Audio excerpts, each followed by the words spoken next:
Yeah, someday seriously, someday we'll have someone that will just take care of everything. all you have to do is turn it on and push record. Okay, we're going to start with our special music today. It is Alfie and the Christmas Tree.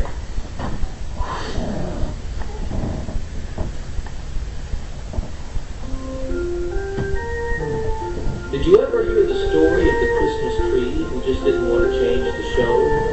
He liked living in the woods and playing with squirrels. He liked icicles and snow. He liked wolves and eagles and grizzly bears and critters and creatures that crawl. Why, bugs were some of his very best friends, spiders and ants and all. Now that's not to say that he ever looked down on a vision of twinkling lights, or on mirrored bubbles and peppermint canes and 1,000 other delights. And he often had dreams of tiny reindeer and a jolly old man in a sleigh full of toys and presents and wonderful things. And the story of Christmas Day. Oh, Alfie believed in Christmas, all right. He was full of Christmas cheer, all of each and every day, and all throughout the year. To him it was more than a special time, much more than a special day. It was more than a beautiful story. It was a special kind of way. You see, some folks have never heard a jingle bell ring, and they've never heard of Santa Claus. They've never heard the story of the Son of God. And that made Alfie pause. Did that mean that they'd never know of peace on earth, or the brotherhood of man, or know how to love, or know how to give? If they can't, no one can.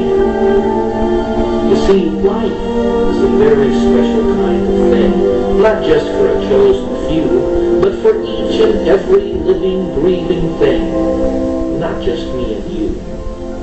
So in your Christmas prayers this year, Alfie asked me if I'd ask you, say a prayer for the wind and the water and the wood and those who live there too.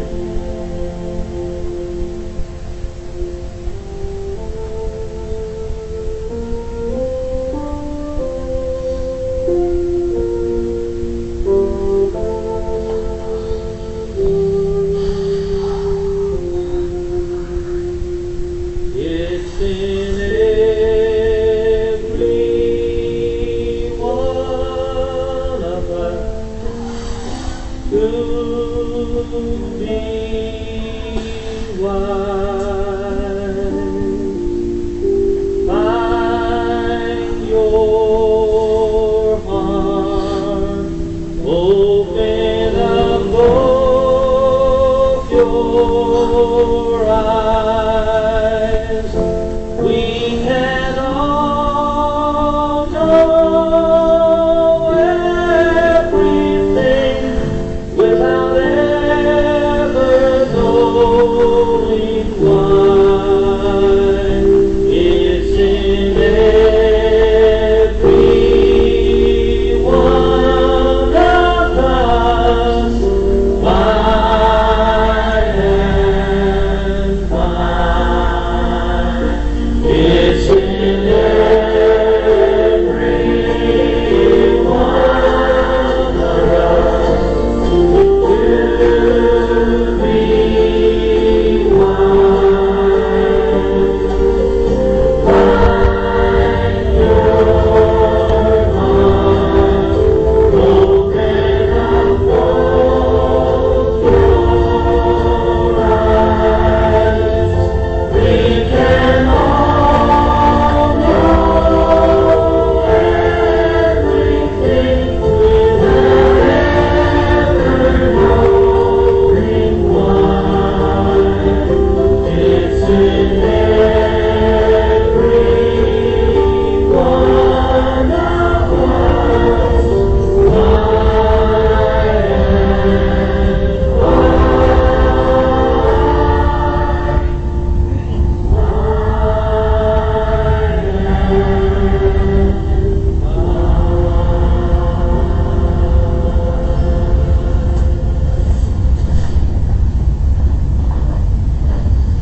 My all-time favorite Christmas CD.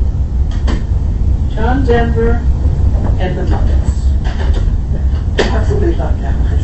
It is really, just really nice. It is the best one. I do. All the songs in there are great. Today, the talk is going to be on Love Your Fears to Death. First, a Christmas story. I always like to start with a Christmas story. The decoration committee of a local church just finished getting their Christmas decorations up, and it was awe-inspiring. It was absolutely gorgeous. The greenery, the lights, they had the baby Jesus, they had Joseph and Mary, they had all the animals, they had the shepherds. It was absolutely beautiful. And being satisfied, they went home for the day. The pastor absolutely loved it. For the entire Advent and Christmas Day, the decorations were there. Everyone was just talking about how wonderful it was. And the pastor liked to sit there and just look at all the lights and kind of pray in front of it because it really made him feel really great.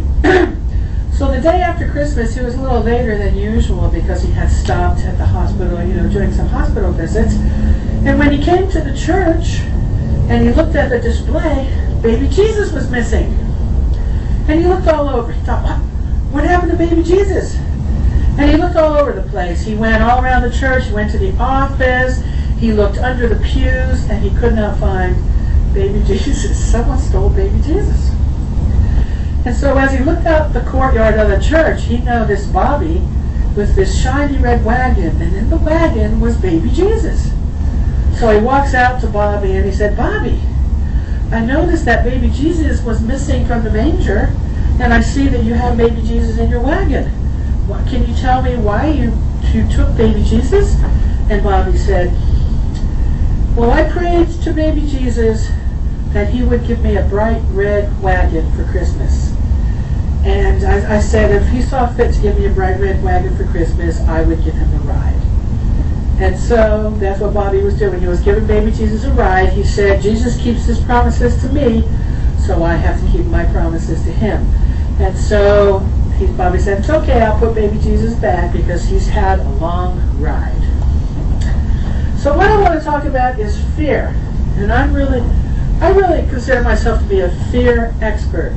I'm not blowing my own horn, but I've worked through a lot of fears in my life. There was a time in my life when I would be absolutely terrified to stand up here. There is no way you could even drag me up here, talk in front of people. There was a time in my life when I was even afraid to be hugged. So I have really worked through a lot of fear in my life. And I want to tell you one story of the time I worked through fear. There's a park in northeastern Pennsylvania called Knoebels Grove. It's called Knoebels Resort now. It's a really great park. I grew up going there. And a couple of years ago, it might have been about 10 years ago, I decided this was the year I was going to work through my fear of roller coasters. I have never, were you there then? Probably. I have never been on a roller coaster, still haven't. I am absolutely terrified. You could not drag me onto a roller coaster. As soon as I get close to it, like if I start getting in line, I think, okay, I'm going to do it, I'm going to do it, I'm going to do it. I get close to the roller coaster, I freak out, and I leave. I just run away. I've never been on one. So I thought I was going to start out by going, you see the big pirate ship?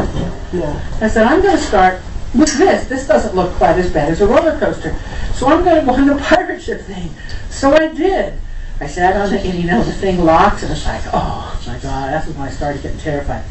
And so it's going up and down and up and down, and I'm screaming, get me off of here, stop! Blah, blah, blah, blah, blah, XXXXX, I'm saying swear words and stuff. Get me off of here, stop the ride! I'm screaming, I'm terrified, I'm screaming. And of course they didn't. So when the ride was over, throughout the whole day, as I was walking around the park, if I ran into anyone that was on that ride with me, they'd all go, stop, let me off the ride. They were like teasing me. It was awful. It was awful. So that's when I decided some fears are okay. Because I have never been on a ride like that again. Babies are born with only two natural fears. The fear of falling and the fear of loud noises.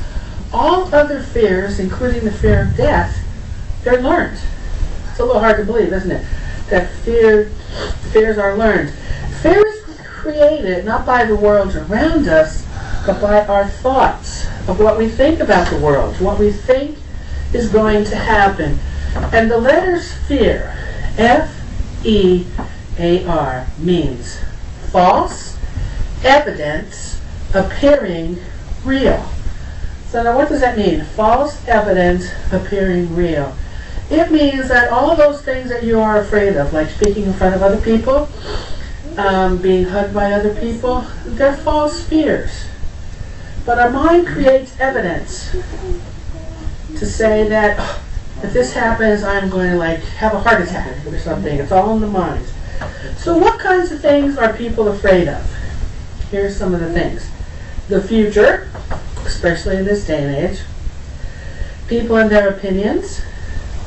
Confrontation. Ill health. Lack. Loneliness. Rejection. Abandonment. Success. Failure. Never finding love. Being loved. Making a mistake. Loving too much. Loving not enough. Poverty, joy, public speaking, being made fun of, not being liked, having what I want, too many friends, not enough friends, and I'm sure I've missed some. Now here are some fear-driven responses. If these are the behaviors that people are demonstrating, it is motivated by fear. Being a people pleaser.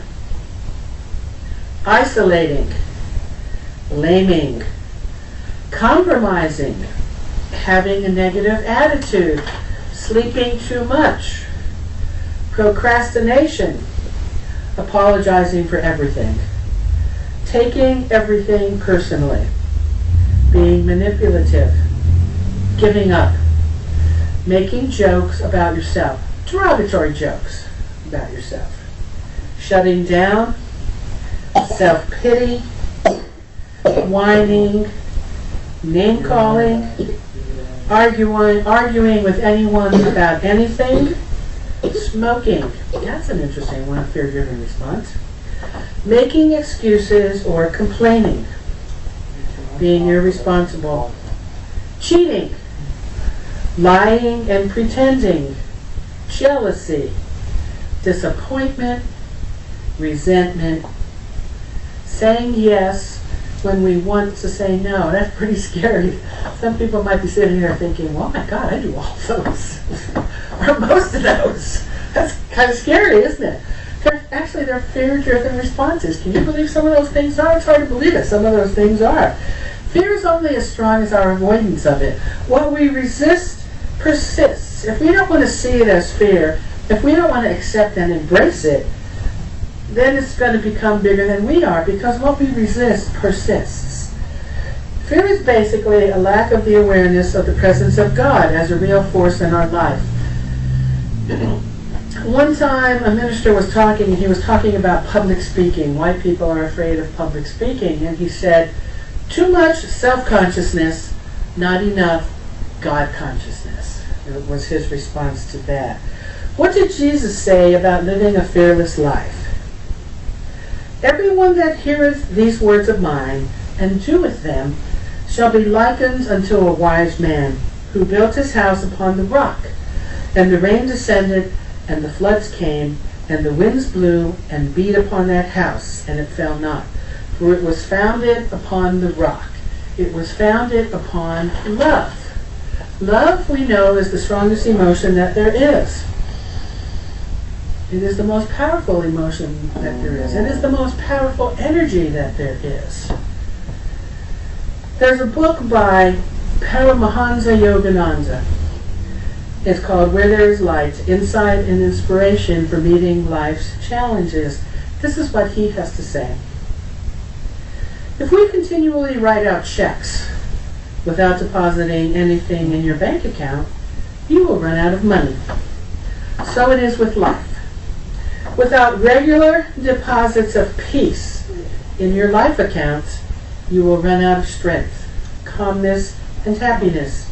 You will finally become bankrupt, emotionally, mentally, physically, and spiritually. Daily communion with God will continually replenish your inner bank account. We know from science, we have a scientist here, we know from science that two things cannot exist in the same place. You cannot have love and fear together at the same time in the same place. Fear is restrictive. It makes the body constrict. Fear can also give you headaches. It makes your blood vessels constrict. Love is expansive and opening. Love is expressive, abundant, and free-flowing. Fear contracts. Love expands. Fear retreats. I just don't feel like going out there and doing that today. Love forges new pathways. Fear is closed off and stagnant. Love is open and vibrant. I'm going to give you some examples of why fears and how they limit our life potential. Fear can prevent us from making positive changes. Sometimes the minute changes in our lives make us extremely uncomfortable. So we don't want to feel that uncomfortableness, so we resist the change. That's how fear prevents us from making positive changes. You may feel really dissatisfied with your job, but feel nervous and uncertain about finding or applying for a new one. So you kind of allow yourself, because of fear, to stick with that job you don't like. Or you may always dreamed about buying your own home, but worried that the responsibility will be too much for you to handle. So this is how fear keeps us from making positive changes. Fear can prevent you from breaking destructive habits. We all know that smoking, poor dietary choices, excessive alcohol, and a sedentary lifestyle are a recipe for health problems. But we often gravitate to those habits because they help numb the anxious and fearful feelings. We know that addictions help us to numb the feelings that we don't want to feel. Fear prevents us from taking risks. Many of us shy away from risks because we fear negative consequences. You may hesitate to invest your money because you're afraid of losing it. You avoid starting a new relationship because you are hurt so much by the last one. What most people don't realize is that risk also brings great rewards. Avoiding risks may help us avoid negative possibilities, but then we also miss the excitement of positive outcomes. Fear can prevent us from pursuing our goals. Have you ever dreamed of doing something but were afraid to push yourself? You just could not push yourself to meet that goal. Perhaps you dreamed of being a stand-up comedian, but dreaded the thought of public speaking. Or you desperately wanted to be a best-selling author, but you were too afraid to pen that novel lurking inside of you. Fear prevents us from expanding our life. Social anxiety is another fear that can limit your potential.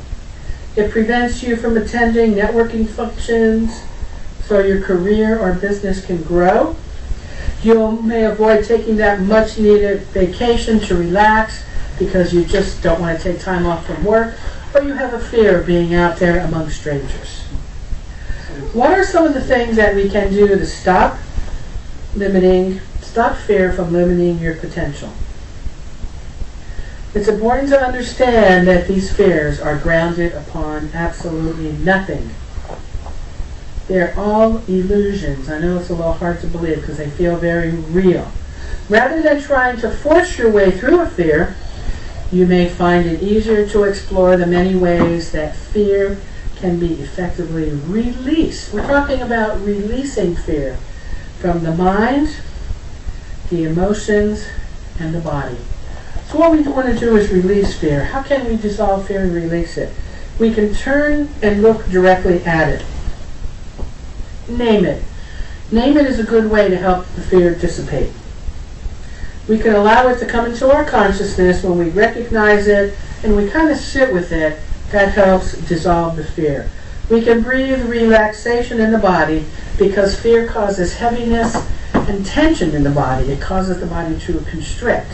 So if we breathe in relaxation, that will help dissolve some fears. And again from the same book, Where There Is Light, Insight and Inspiration for Meeting Life's Challenges. Fear comes from the heart. If you ever feel overwhelmed by dread of some illness or accident, you should inhale and exhale slowly, deeply, and rhythmically several times, relaxing with each exhalation. This helps the circulation to become normal. If the heart is truly quiet, you cannot feel fear at all. Fear makes the heart beat faster. Fear can also be handled by taking action. Feel the fear and do it anyway. Do the thing you fear the most and go ahead and do it. You're going to find out that your fear was really unfounded, that it wasn't as big as you thought your fear was. And you can love your fears to death. I'm going to tell you another story. This is a true story. Years ago, I went to therapy to work on some fear challenges and uncomfortableness with intimacy. And so the therapist I worked with did a guided meditation, and in that guided meditation I imagined or saw myself in my mind's eye being chased by this monster. And the monster chased me all around this house, and I was cowering in the corner. The monster was on top of me, growling and showing an ugly face. And I turned and went, "Rawr!" And the monster turned, and the monster ran away. And then I cornered the monster in the corner. And as the monster was there and I was over the monster said, "I just wanted to play with you." That monster, which was probably inside of me, just wanted to be loved. So that is another way that you can love your fears to death, is just turn and face that fear with love. More than 30 years ago in Hawaii, at the Hawaii State Hospital, there was a special ward, a clinic for mentally ill criminals. People who had committed extremely serious crimes were housed there, either because they had very deep mental disorders or because they needed to be evaluated to see if they were sane enough to stand trial. They had committed murders, rapes, kidnapping, and other really horrific crimes. According to a nurse that worked there all those years, the place was so bleak that not even paint could stick to the walls. They tried painting it and it just would not stick to the walls. Everything was decaying. It was terrifying and repulsive. No day would pass without a patient inmate attacking another inmate or a member of the staff. The people working there were so frightened they would walk close to the wall if they saw an inmate coming their way in the corridor, even though they were all shackled. The inmates would never be brought outside to get fresh air because of the relentlessly threatening attitude. The scarcity of staff was chronic. Nurses, wardens, and employees preferred to use the sick leave rather than have to confront this depressing and dangerous environment. One day, a newly appointed clinical psychologist, Dr. Stanley Hugh Len, arrived at the ward. The nurses, of course, rolled their eyes, bracing themselves for one more guy that was going to bug them with new theories and proposals to fix the horrid situation, who would walk away as soon as things became unpleasant around a month later. So usually the psychologist that they hired lasted a month, if that long. However, this new doctor wouldn't do anything. All he did was come in, be always cheerful and smiling in a very natural and relaxed way. He wasn't even particularly early in arriving every morning. From time to time, he would ask for files of inmates. This is true. He never tried to see them personally. Apparently, he just sat in his office, looked at the files, and to members of the staff who showed an interest in what he was doing, he told them about this weird thing called Ho'oponopono. Little by little, things started to change in the hospital. One day, someone would try again to paint the walls, and this time the paint actually stopped, making the environment more palatable. The garden started being taken care of, the tennis courts were repaired, and some of the prisoners that up until then were never allowed to be outside started playing tennis with the staff. Other prisoners would be allowed not to be shackled anymore, or would receive less heavy pharmaceutical drugs. More and more obtained permission to go outside unshackled, without causing trouble to the hospital employees. In the end, the atmosphere changed so much that the staff was not on sick leave anymore. They enjoyed working there. More people than needed wished now to work there. They had people applying to work in this new ward in the hospital. Prisoners started gradually to be released. Dr. Hugh Len worked there close for 4 years. In the end, there remained only a couple of inmates who were relocated somewhere else, and that ward closed. So you can look this up on the internet. This is true. So what did Dr. Hugh Len do to his patients? How did he treat them that the results were so spectacular? He didn't do anything. Not a thing to them, nor with them, except looking at their files. He only tried to heal himself, applying an old, traditional community problem-solving system from Hawaii. This is an ancient healing method called Ho'oponopono, adapted to individuals by his teacher. I was simply healing the part of me that created them. He used to sit in his office and look at his patients' files. While perusing them, he would feel something, a pain or empathy. Then he started healing himself, taking full responsibility for what was going on with a given patient.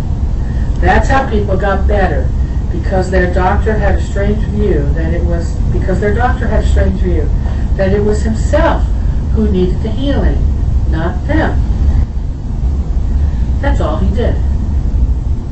He sat there, picked the file, did this Ho'oponopono thing on himself, and they got better. Ho'oponopono means to make it right.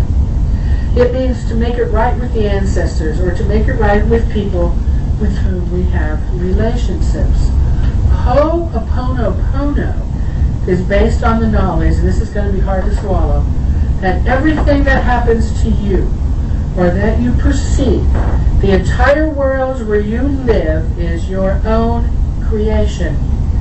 And thus, it's entirely your responsibility. It's your responsibility, it's my responsibility. 100%, no exceptions. It's a little hard to swallow either, isn't it? I'm not saying we're to blame for what's happening in the world, but it's our responsibility to heal the world by healing ourselves. Well, an old minister said, this is coming to mind now, but I remember an old minister when I was in Unity of Harrisburg said that a father who was reading the newspaper and was really being annoyed by his son saw a picture in the newspaper, and it was the picture of the world. And on the other side of the picture was a picture of a man. So he kind of tore it all up and made a puzzle out of it, thinking it's going to take his son a long, long time to put this together, and he'd be free to read the newspaper. His son will be occupied. So he gave it to his son. Less than a minute later, the son comes back. And the father said, how did you, and he turned it over to the man's side so he could put the man together, and the father said, how did you put that together so fast? And the son said, he turned it over, and on the other side was the world, and when the world came together, the man came together. That's how he did it so fast. So, it is really true. If your boss is a tyrant, it's our responsibility. If your children are not good students, it's our responsibility. The wars that you feel bad about is our responsibility. Children starving around the world that are hungry, it's our responsibility. No exceptions. Literally, the world is our creation. It's not God's creation, it's our creation. As he pointed out, didn't you notice that whenever you experience a problem, you are there? It's our responsibility. It doesn't mean that it's our fault.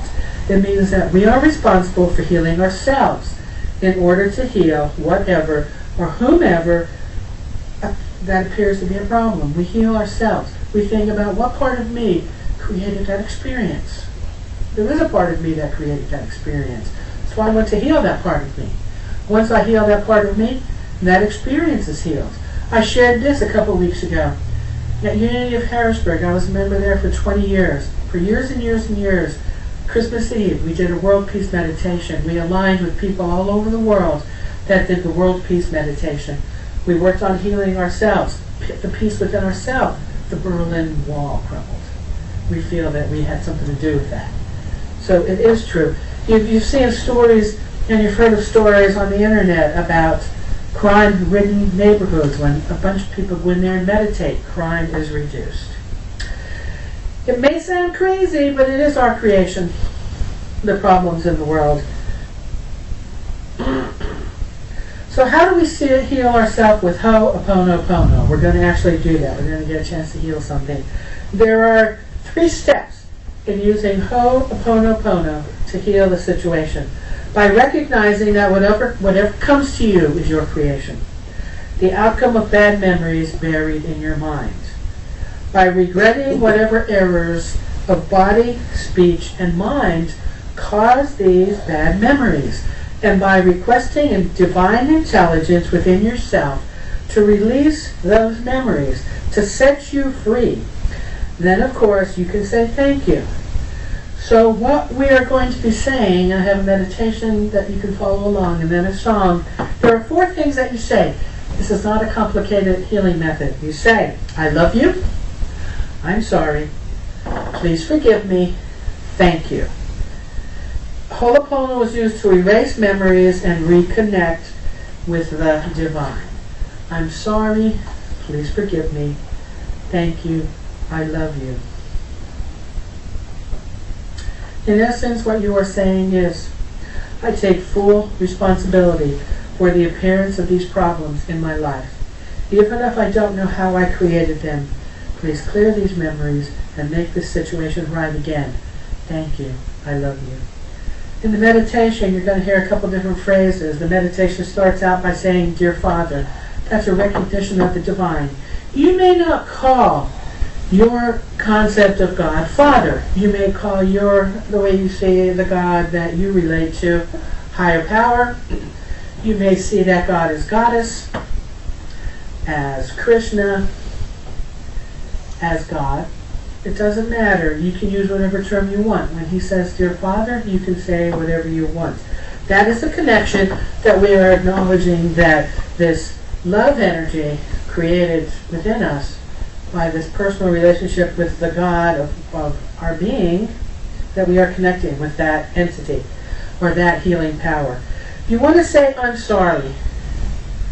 This statement opens the door to atonement. And if you look at atonement differently, you're going to see the words at one mint. Atonement is a way to reconnect and to be one with unconditional love. You're going to say, I'm sorry. You're going to say, please forgive me. We're saying, please forgive me, because we have forgotten that love is the healing power. We're not forgiving anyone. We're forgiving ourselves. We ask forgiveness with the absolute certainty that it already has been granted. The Creator is Spirit and is unconditional love. God cannot experience feelings of anger and resentment, for those are all ego-related. God can only love. And then we're going to say, I love you. Love is a great healing power.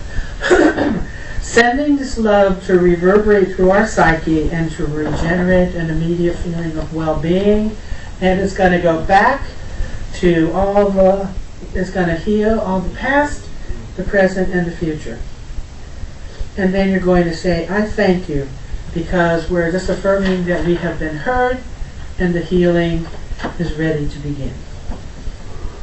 So, I invite everyone to make yourselves comfortable and just follow along. Think of a situation that you would like to have changed in your life, a situation that you would like to have healed. Bring it to mind, and you're going to work on whatever it is in you that has created that experience. And that is what we're going to heal.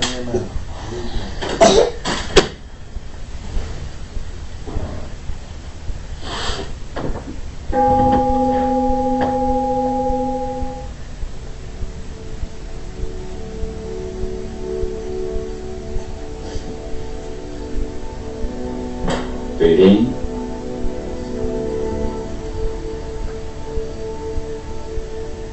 Hold. And breathe in, hold, and then you're going to breathe out. Breathe out.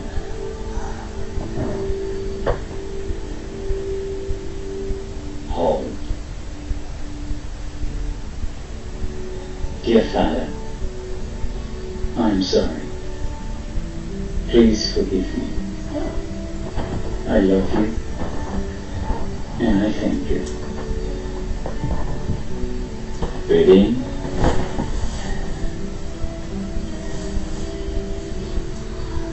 Hold.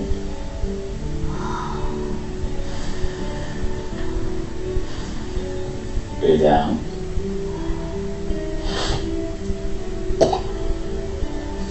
Hold. Dear Father, I'm sorry. Please forgive me. I love you, and I thank you. Breathe in.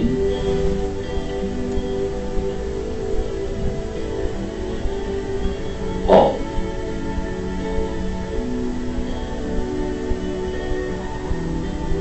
Breathe out.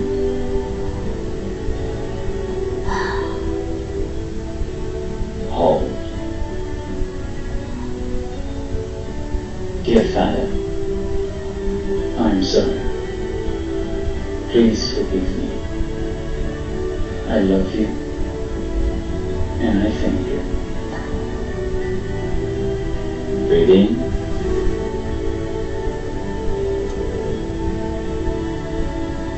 Hold.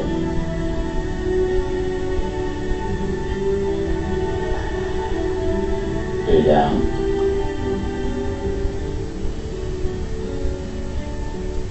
Hold. Dear Father, I'm sorry. Please forgive me.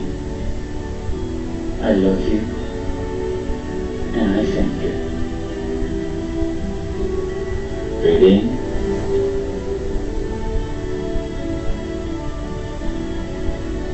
Hold.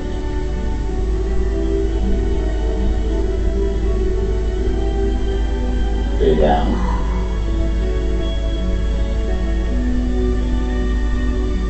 Hold. Dear Father, I'm sorry. Please forgive me.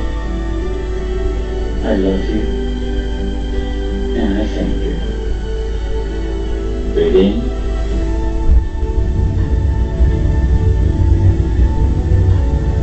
Hold.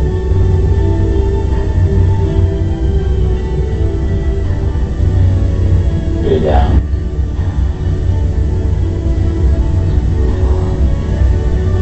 Hold. Dear Father, I'm sorry. Please forgive me.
Dear Father, I'm sorry.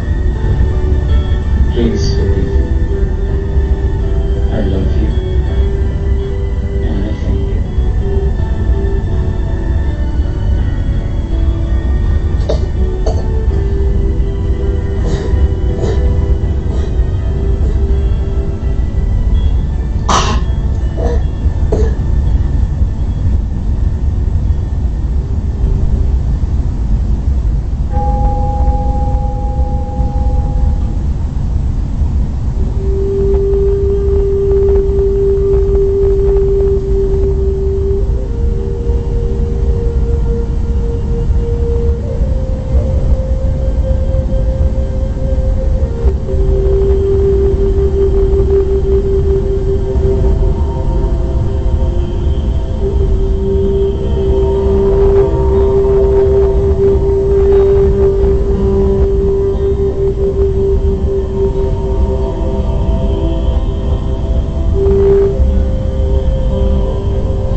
That is the essence of Ho'oponopono, a healing method that is simple yet powerful. And of course there are some versions that are more complicated, but this is the one that I'm sharing with you today.